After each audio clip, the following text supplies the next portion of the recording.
నమస్తే మిత్రులారా, డిఎస్సి అదేవిధంగా టెట్ ఏ కాంపిటేటివ్ ఎగ్జామ్ అయినా సరే వొకాబులరీ పార్ట్లో మనకు వన్ వర్డ్ సబ్స్టిట్యూషన్ అనేటువంటిది చాలా ఇంపార్టెంట్ అండి. గత వీడియోలో మనము వన్ వర్డ్ సబ్స్టిట్యూషన్లో 25 చెప్పుకున్నామండి విత్ షార్ట్ కట్ కోడ్స్ తోటి. అయితే మరికొన్ని ఇంపార్టెంట్ బిట్స్ అనేటువంటిది ఈ వీడియోలో తెలుసుకోవడానికి ప్రయత్నం అయితే చేద్దాం.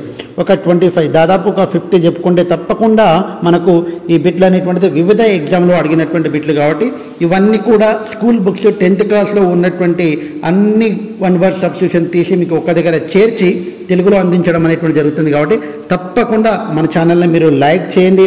మీ నుంచి నేను ఆశించేది లైక్ మాత్రమే. అదేవిధంగా సబ్స్క్రైబ్ చేసుకుంటారు మనస్ఫూర్తిగా కోరుకుంటూ ఈ వీడియోకి అయితే ఒక 500 లైక్స్ అయితే మీ నుంచి నేను ఎక్స్పెక్ట్ చేస్తున్నాను. తప్పకుండా లైక్ చేస్తారు మనస్ఫూర్తిగా కోరుకుంటూ వీడియోలోకి వెళ్ళిపోదాం. మెయిన్గా నా టార్గెట్ తెలుగు మీడియం ఆస్పిరెంట్స్. మెయిన్గా 26th వన్ చూసినట్లయితే detractor a person who tries to make something less good by criticising. అంటే ఒకరిని విమర్శించేటువంటి వ్యక్తి ఎవరైతే ఉంటారో, అంటే వాళ్ళు విమర్శించే వ్యక్తి ఎవరు ఉంటారండి, మనకు దాదాపుగా మనకు ఉండేటువంటి వ్యక్తులలో ఎనిమీ ఉంటారు. కాబట్టి మనకు తక్కువ చేసి మాట్లాడేవాడు ఎవరైతే ఉంటారో వాళ్ళకు మనకి ఏమంటామంటే డిట్రాక్టర్ అని చెప్పడం జరుగుతుంది. డిట్రాక్టర్లో డి ఉంటుంది, ఇక్కడ క్రిటిసైజింగ్లో సి ఉంటుంది. కాబట్టి ఆ రకంగా గుర్తుపెట్టుకోవడానికి ప్రయత్నం అయితే చేయండి.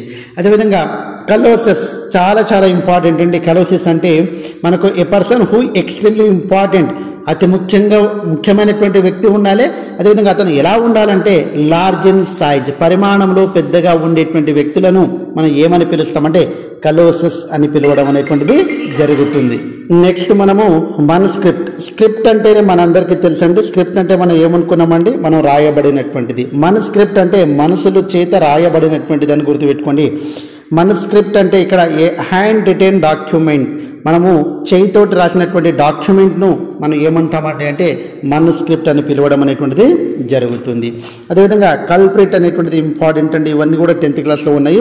ఏ person who is responsible for a problem or crime, అంటే ఎవరైతే క్రైమ్ చేసినటువంటి వ్యక్తి ఉంటారో వాళ్ళకి మనం ఏమంటామంటే కల్ప్రిట్, అంటే కల్పితం చేశారు, అంటే తప్పు చేశారు అని చెప్పేటువంటి సందర్భాల్లో మనం వాడతామండి. క్రైమ్లో ఇక్కడ సి ఉందండి, ఇక్కడ కల్ప్రిట్లో ఇక్కడ సి అనేటువంటిది ఉంది. ఆ రెండు గుర్తుపెట్టుకోవడానికి ప్రయత్నం అయితే చేయండి. తర్వాత డిక్టిమ్ అంటే మనకు కామన్గా సూక్తి అండి.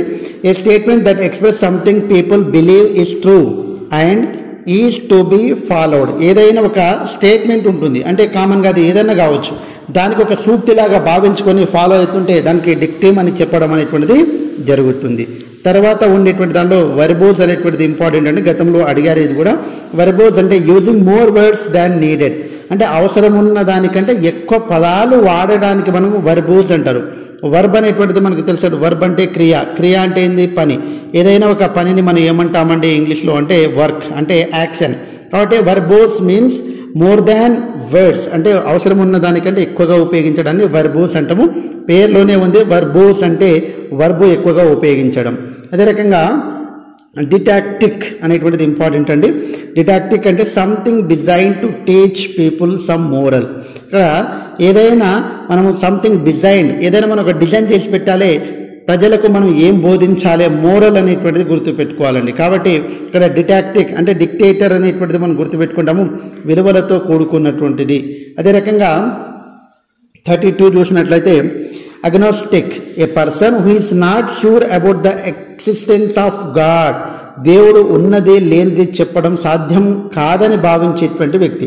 ఉన్నాడు అంటే ప్రూఫ్ చూపెట్టు అని చెప్పేవాళ్ళు ఉంటారు, లేడు అంటే ప్రూఫ్ చూపెట్టే వాళ్ళు అనేటువంటిది చాలామంది ఉంటారు. అంటే ఉన్నాడు లేడు అనేటువంటిది మనం చెప్పలేము కరెక్ట్గా. అట్లాంటి వాళ్ళకి ఏమంటామంటే అగ్నోస్టిక్ అని చెప్పడం అనేటువంటిది జరుగుతుంది. తర్వాత ఉండేటువంటి చాలా ఇంపార్టెంట్ అండి. ఇక్కడ నుంచి ఎస్థెటిక్స్ చాలా ఎగ్జామ్లో అడిగినటువంటి బిట్ అండి. A branch of philosophy that studies principle of beauty in art. Aesthetics అంటే బ్యూటీ ఇన్ ఆర్ట్. చూడండి, బ్యూటీ ఇన్ ఆర్ట్ అంటే మనం అందం గురించి ఎక్కువగా మాట్లాడేటువంటి దానిని మనం ఏమని చెప్తామంటే ఎస్థెటిక్స్ అని చెప్పడం అనేటువంటిది చెప్తాము. సౌందర్య శాస్త్రం అని చెప్తాము. ఇక్కడ ఏ ఉంది, ఇక్కడ ఆర్ట్ అంటే కళలు, బ్యూటీ అనేటువంటిది గుర్తుకోవాలి, ఏబి. అదే రకంగా ఫాల్అవుట్ 34 అంత ఇంపార్టెంట్ కాదండి.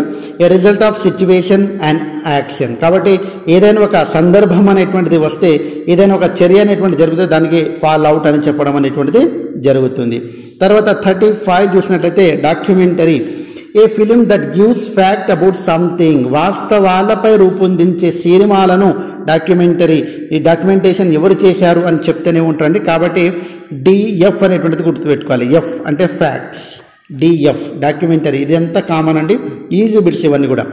ఆంథ్రోపాలజిస్ట్ మానవుల అంటే చూడండి, a person who studies human race, మానవ జాతి, ఎస్పెషల్లీ ఇట్ ఈస్ ఆరిజిన్స్, మానవుల యొక్క పుట్టుక, మానవ జాతి గురించి చదివేటువంటి దానికి ఆ చదివేటువంటి శాస్త్రవేత్తని ఏమంటారు అంటే ఆంథ్రోపాలజిస్ట్ అంటారు. ఆంథ్రోపాలజీ అంటే మానవ శాస్త్రము, కానీ ఇక్కడ ఆంథ్రోపాలజిస్ట్ అంటే మానవ శాస్త్రజ్ఞుడు అనే విషయాన్ని గుర్తుపెట్టుకోవాలి. తర్వాత ఆర్కియాలజిస్ట్ పురావస్తు శాస్త్రవేత్త అంటే జిస్ట్ అంటే శాస్త్రవేత్త. Person who studies the remain of buildings and object found in ground. చూడండి, studies of remains of buildings of object found in ground. చూడండి, పురావస్తు శాస్త్రవేత్త ఏం చేస్తూ ఉంటాడంటే మన యొక్క అండర్ గ్రౌండ్లో ఉన్నటువంటి ఆబ్జెక్ట్స్ ఏవైతే ఉన్నాయో వాటిని కనుగొనేటువంటి వ్యక్తిని మనం ఆర్కియాలజిస్ట్ అంటాం, పురావస్తు శాస్త్రవేత్త. నెక్స్ట్ జియాలజిస్ట్ 38 అండి. A scientist who studies the earth. తర్వాత జియాలజిస్ట్ ఈ అంటే ఎర్త్ అని గుర్తుపెట్టుకోవాలి. Origin of the history of rocks అంటే భూగోళ శాస్త్రవేత్త అంటే రాక్స్. మనకు ఇక్కడ భూమి గురించి పూర్తిగా, ఎర్త్ గురించి పూర్తిగా, భూమి యొక్క పుట్టిక గురించి పూర్తిగా నేర్చుకోవడానికి మనకు వాళ్ళు సైంటిస్టులు పరిశోధన చేస్తూ ఉంటారండి. దానికి జియాలజిస్ట్ అంటామండి కామన్గా, భూగోళ శాస్త్రవేత్త. తర్వాత ఆర్నిథాలజిస్ట్ గతంలో టెట్లో అడిగినటువంటి బిట్ అండి. ఆర్నిథాలజిస్ట్ పక్షి శాస్త్రవేత్త. A person who studies birds scientifically, కాబట్టి పక్షుల గురించి చదివేటువంటి శాస్త్రాన్ని ఆర్నిథాలజిస్ట్ అంటారండి. తర్వాత ఫిజిస్ట్ ఈజీ అండి. A scientist who studies physics గురించి, ఫిజిక్స్ అంటే ఇక్కడ పిహెచ్వై అనేటువంటి గుర్తుపెట్టుకుంటే ఈజీగా మనకు అర్థమవుతుంది. నెక్స్ట్ కార్డియాలజిస్ట్ అంటేనే మనకు తెలుసండి, కార్డియాలజిస్ట్ అంటే మనకు గుండెకు సంబంధించిన. A doctor who studies treats heart disease, కాబట్టి కార్డియాలజిస్ట్ అంటే మనకు కార్డ్ అంటే హార్ట్కి సంబంధించింది. తర్వాత రేషనలిస్ట్ అంటే హేతువాది, తార్కికుడు. A person who believes in solving human problems help of reasons అంటే హ్యూమన్ ప్రాబ్లమ్స్ను వాళ్ళు సాల్వ్ చేసేటువంటి వ్యక్తులను మనం ఏమంటామంటే హేతువాది అంటామండి. 43 zoologist a scientist who studies animals and their behaviour. జంతు శాస్త్రవేత్త జంతువుల యొక్క ప్రవర్తన గురించి తెలియజేయడానికి చదివేటువంటి వ్యక్తిని మనము జువాలజిస్ట్ అంటాం. జువాలజీ అంటే జంతు శాస్త్రము, జువాలజిస్ట్ అంటే జంతు శాస్త్రవేత్త. తర్వాత సైకాలజిస్ట్ ఇంకా మనస్తత్వ శాస్త్రవేత్త అంటాం. A scientist who studies mind of person అంటే మన యొక్క పర్సన్ యొక్క మైండ్ అనేటువంటిది ఎలా పనిచేస్తుందని సైంటిస్ట్ ఎవరైతే పరిశోధన చేస్తారో మనకి ఏం చెప్తామండి, సైకాలజిస్ట్ అని చెప్పడం జరుగుతుంది. ప్రాగ్మటిస్ట్ చూడండి, a person who solves problem in practical. Pragmatist అంటే ప్రాక్టికల్ సెన్సిబుల్ వే, ఆచరణవాది, ప్రాక్టికల్గా ప్రాబ్లమ్ సాల్వ్ చేయడానికి మనకు పరిశోధన చేసేటువంటి వ్యక్తిని ప్రాగ్మటిస్ట్ అంటారు. డెంటిస్ట్ అంటే మనకు డెంటల్ సంబంధించిందండి, టీత్, కాబట్టి దంత వైద్యుడు. ఇదంతా మనకు తెలుసు.